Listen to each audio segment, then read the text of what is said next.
let people form social mobility. This government, after the 100 days of lies, I would say, more than anything, is killing us. Now, Clare Muldoon and Alex Cairns are with me in the studio. Claire, I'll start with you.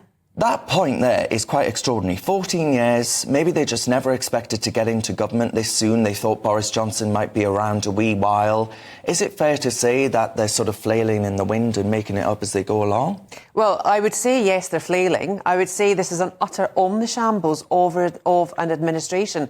I don't know why Keir Starmer just doesn't step aside and let Angela Rayner take over, because, like it or not, she is your epitome of social mobility. And the four things that from this 100 days that you can take, or the five things are, the giving away of the Chagos Islands, the robbing the WPs of the winter fuel allowance, sacking Sue Gray, firing Sue Gray, the woman he brought on to be Chief of Staff, and four, the fact that 63% of Britons now, I would say, have buyer's remorse. There's no confidence in this government. And it's worse than when Tony Blair and Gordon Brown took over, the last landslide victory that Labour had. Yeah, absolutely. And Blair never really dipped below 50% until his second term.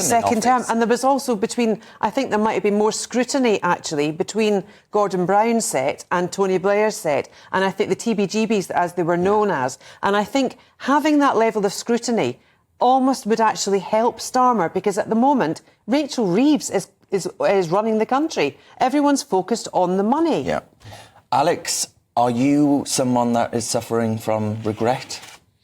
I'm not suffering from regret. I think these things take time. Even Rory Stewart talked about the fact that in government, everyone knows it's a very complicated system. I actually hate this whole 100 days thing that we've adopted from the States. The reality is, in 100 days, it's very difficult to make the sort of change that's needed. Not with that size of a majority. But they're not even telling us what they're going to do. They sold the election, Alex, on change. No, but it's going to take... They said it's going to take some time. We all know it's going to take some time. Let's remember, the Tories were unpopular as much as Labour. I appreciate they didn't get... lots more people didn't necessarily turn to Labour. I get that, but the Tories were very unpopular. We did need a change of government. It's going to take some time. They've set up GBNews. They're talking about, look, the workers' rights bill is very, very important. We've got a lot of people on zero-hours contracts. These things are going to take time. 100 days, they're not going to magically just change the country, and the Tories would do no better in 100 days. Look, Liz Truss didn't even get to 100 days. I mean, these things take time. Everyone forgets that when we compare what Tony Blair and Gordon Brown adopted in 97, it's a very different economy.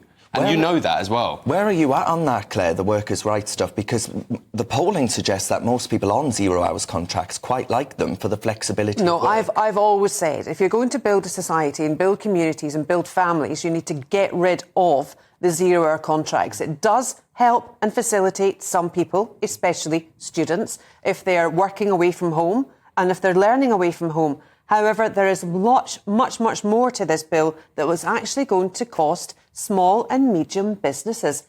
It's going to hit them in the pocket. The other thing that they are really going to hammer down on is a thing called the King's Charter. It's been pushed in almost subversively into the economy and into businesses, and it's making businesses fail. It really is. The benchmark for this ludicrous net zero aims that the government are trying to go on with Ed Miliband, it's pushing people into poverty. Britain is such a tiny cog in the massive wheel of climate change that we will not effect the change that they think they will do. Well, that's a good point, Alex, because a lot of our viewers looking at this say, well, you found 22 billion for this carbon capture that's untested and unworkable, but you couldn't find 1 billion to keep pensioners warm this winter. I have had a change of opinion on the pensioner situation. I think that shouldn't be the first thing that they should have done. I actually agree with that. However, I think it's a process problem, right? They do want to make it means tested. I think people across the aisle have agreed that some people that get the winter fuel payment... That's going to cost too much to implement and administer, Alex. But the reality is some people don't need it. I agree it shouldn't be one of the first things that they've done. But that's the best thing about a universal benefit, is the fact that everyone gets it, that there's no two-tier. I mean, he's even trying to make the winter fuel allowance, but if you say it's two-tier as well. No, but so what would you do? You would not change the system when you know that there are people that are very affluent. I know lots of people that get it, they don't need it, You've got to reform the system. They will give it away, I'm sure. No, but, the reality is, I agree they shouldn't have started with that, but that and lots of other things Only in the because government... it looks bad, or because they actually shouldn't have adopted it? No, because I think it's a complicated system, and I think they probably should have done more consultation with people in that community and understood from a tech perspective they're not savvy and they're going to have to... But they had 14 years to test the temperature of the people of the electorate, the people who actually voted for them. I agree that they got that wrong. They shouldn't have gone after... They shouldn't have changed the process to start with. What else have they got wrong, Alex? No, that's the only thing. Everything else that the Tories have done, look, proof's in the pudding. We've not even got to the pudding yet. We're still at this. What is the pudding? But there's 7 million people that voted for the Tories in 19 that then stayed at home, you know? They did not want the Tories. If you two think... I don't think anyone wanted the Conservative regime. I think that's everyone voted. And so Labour got a majority. We've had 100 days. There's not enough time. And Under first past the post, they got the majority. The idea that in 100 days we're going to see some magical change, you know, it's a very complicated system. It's going to take time. I hate this 100-day system. You know, it's not a system, Alex. It's just a barometer of how we're feeling as an electorate. And the stats are very, very bad. And I hate pollsters. Right. I really hate polling. Very brief. No, I think, you know, the polling, you know, every single time, you know, people get, I think it's a difficult situation. Yeah. OK. Now, hair salons are warning of staff shortages as Gen Z shuns a career in the profession. The number of trainees enrolling in hairdressing apprenticeships has declined by 70% over the last decade. That, combined with a wave of high street salon closures, means people in the UK could face a longer wait for an appointment in the years to come. Now, let's see what my panel make of this. Clare Muldoon and Alex Kearns are still with me. Clare, you've just had your hair done. Beautiful, yes, beautiful. Thank you. Listen, I've got to declare an interest. From the age of 15, I worked in a salon until I was about 18, 19.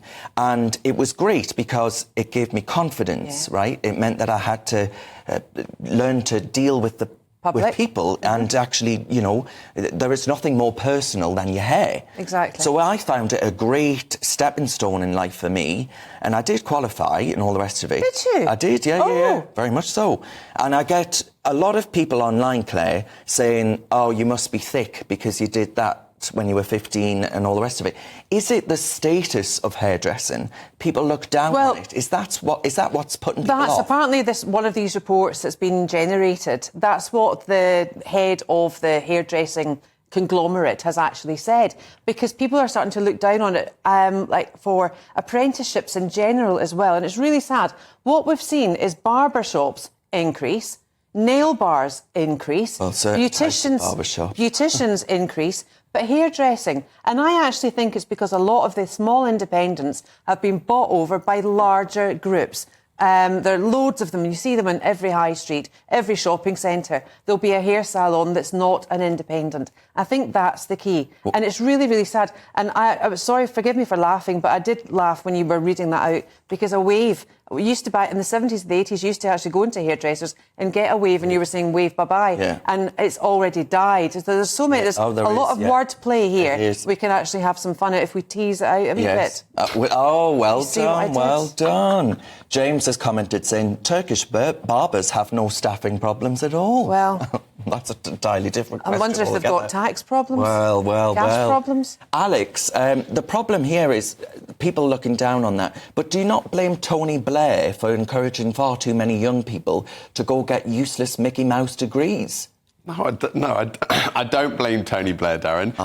What I would say about the apprenticeships in hairdressing, you know, my barber has an apprentice hairdresser.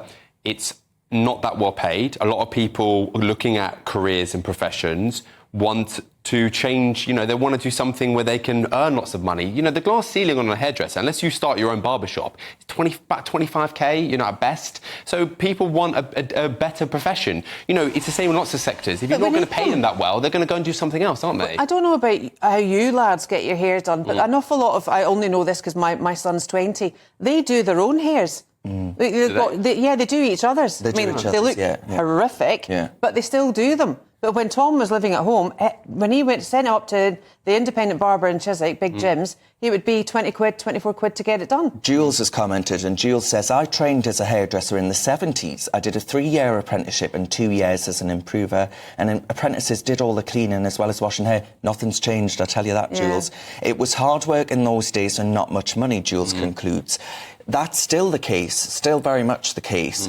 But we've got a generation of young people, Claire, and you'll know this, you've got Bens, who are not engaging with people. They are on their phones all the time. I'm not necessarily saying that about your lads, but they are not basically getting themselves out there. And I can think of no better a profession to get people to do that instead of going on to do some useless degree in finger painting. Or underwater basket weaving. I mean, it's just horrific. I mean, not every child is equipped financially or with enough intelligence to do a degree. Some kids have intelligence in different ways. They've got many different talents. And that's the beauty of having a myriad of children, because mine's class is a larger family for just having 4.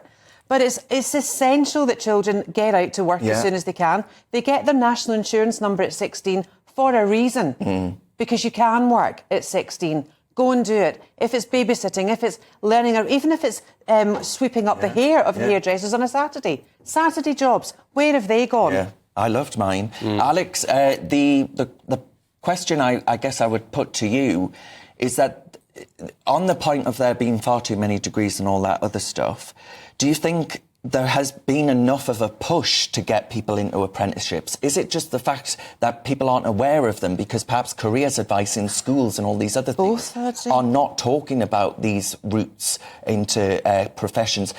Ultimately, people are... My granddad said to me, very wise man he was, he said, Darren, you know what? People are always going to need the haircut. Yeah. And it sounds simple, but it's true. I think, so there's definitely signposting towards apprenticeships. What I'll say is businesses have this bad habit, and, you know, you can debate whether they should or shouldn't do this, but a lot of grad schemes pay more than apprenticeships. So when people look at the career routes, they decide that they'd rather go to university and then get paid a lot more to do a grad scheme. You know, I did a grad scheme. You know, a lot of people I know that did apprenticeships, you know, on average, they'll be quite a long way behind from an earnings perspective to their graduate counterparts. So the reality is, unless you change that system, it's not going to be appealing, and it always comes down to money, you know. It's not just about looking down on them, you know, from a snobby perspective. It's just the money. But look at the Big Four. You don't need to do... Once you've set with your A-levels, if you find that your pathway is not to tertiary education, you can get picked up. So by the time you've actually gone through the apprenticeship there of the Big Four, by the time the graduate equivalent is starting the grad scheme, you're already streets ahead. Yeah. There's so much to offer. Well, you're streets ahead in terms of knowledge. I don't disagree with that. But in terms of what they'll get to in 3 years, from a salary perspective, the grads were still going higher. So, like, no, honestly, there's lots of evidence, Claire, to suggest... Some of them, but some of them... I think the vast majority, the Big Four, and that's why... PwC, Deloitte, the rest of them, they all catch up. They do. I think we'll disagree on that. But I generally think that you've got to change the system. But then the problem is, you know, university teaches you different skill sets, and they are... It doesn't teach them anything. They've only got 12 hours of contact a week. No, it's a waste of money. They're certainly not getting value for money now. That's a different conversation, you know. When I went to university, I felt, you know, there was definitely times of the year where I felt that some of the things we were learning about weren't that useful. But broadly speaking, it was very good for my soft and hard skills. Well, Claire, here's one for you, because... and Alex will go red in the face at this, but Keir says, where have the Saturday jobs gone? Well, minimum wage killed them off, as most of the employers of those jobs are small businesses who can't afford the extra staff. And therefore, these young people aren't getting the same life experiences that previous generations would have. Great point. I would scrap the minimum wage as well. I think minimum wage, you get minimum effort. And it's that labelling of stuff. This government are intent in labelling everything. We can't label people. Just let people be. Let people get back into the world of work. Let people elevate themselves. Let people form social mobility. This government, after the 100 days of lies, I would say, more than anything, is killing us. It is absolutely killing society. You won't believe this, but I think back in the day I was an apprentice on a Saturday, and I was on something like £2.50 an hour or something ridiculous like that. But, you know, I did it and I'm glad I did it. Is this your Saturday job now? Well, yes, it is. Don't give them any ideas, Claire. Don't give them any ideas. Andy, if you're watching. I would not scrap minimum wage. I think there's lots of companies, you know, when I had my first paper round job, which was like £3 an hour, then I worked in a restaurant for like £4 an hour. The reality is minimum wage has got to be there because otherwise employers exploit young people, you know. What are you going to pay them? You're going to pay them £1 to turn up because there's no minimum wage. But now they've got no opportunities. What would you rather have? No, I don't I think there's a massive narrative that lots of young people aren't doing Saturday, Sunday jobs. I've just not seen any evidence of that. I still know lots and lots of young people that go and do those. You know, you still have lots of retailers that hire lots of young people, Yeah. you know? All right, we'll leave that there. Alex, thank you very much. And Claire, before that, thank you to you too.